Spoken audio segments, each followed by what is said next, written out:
চট্টগ্রাম বিশ্ববিদ্যালয়ের ছাত্রদল শিবিরকে কেন্দ্র করে গুপ্ত লিখেছেন, সেটা নিয়ে তুলমুল একটা ঝামেলা হয়েছে। ইদানিং আমরা দেখতে পারতেছি গত 2 দিন আগে। এখন এখানে আমরা যেটা সব থেকে গুরুত্বপূর্ণ কিছু বিষয় দেখতে পাচ্ছি যে আপনার শিবিরের উপরে হামলা করছে, পাশাপাশি ছাত্রদলের লোকেরা চাকুনিয়া চাকুনিয়া মনে করেন যে মহড়া দিতেছে। ভাবা যায় লীগের মতো কাজকর্ম শুরু করে দিয়েছে। লীগ যা করতো হেলমেট পইরা অস্ত্র শস্ত্র নিয়ে মনে করেন যে মহড়া দিত, দাওয়াদারি করতো, সেগুলো তারা শুরু করে দিয়েছে। এখন সেই অস্ত্র নিয়ে সে যে আর কি প্রদর্শনী দেখাইছে, সে ঘোরাঘুরি করছে।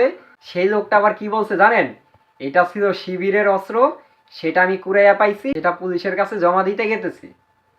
ভাবা যায় বাংলাদেশের মধ্যে কত সুশীল ব্যক্তি, তারা একটা চাকু কুড়াইয়া পাইয়া সেটা পুলিশের কাছে নিয়ে যায় জমা দেওয়ার জন্য।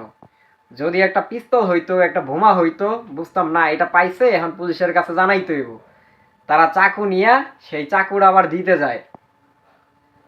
আপনারা যে কিভাবে পোল্ট্রি মারেন সেইটা বাংলাদেশের মানুষ, বাংলাদেশের জনগণ, বাংলাদেশের ইয়াং জেনারেশন যারা আছেন সবাই বুঝেন। এই সব ধরনের ফাইজলামি কথাবার্তা বন্ধ করেন। আপনারা এমনভাবে কথা বলেন মনে হয় যে দুনিয়াতে আপনারাই যা বুঝেন আর কেউ তা বুঝে না। এর জন্য আপনারা যেটা বলবেন সেটাই বাঙালি বুঝা নিব, দেশের মানুষ বুঝা নিব, দেশের মানুষ মাইনা নিব। এটা কখনো হইতে পারে না।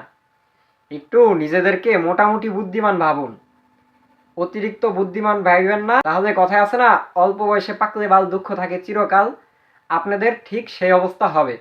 বিষয়টা মাথায় রাখেন। ধন্যবাদ সকলকে ভিডিওটা দেখার জন্য।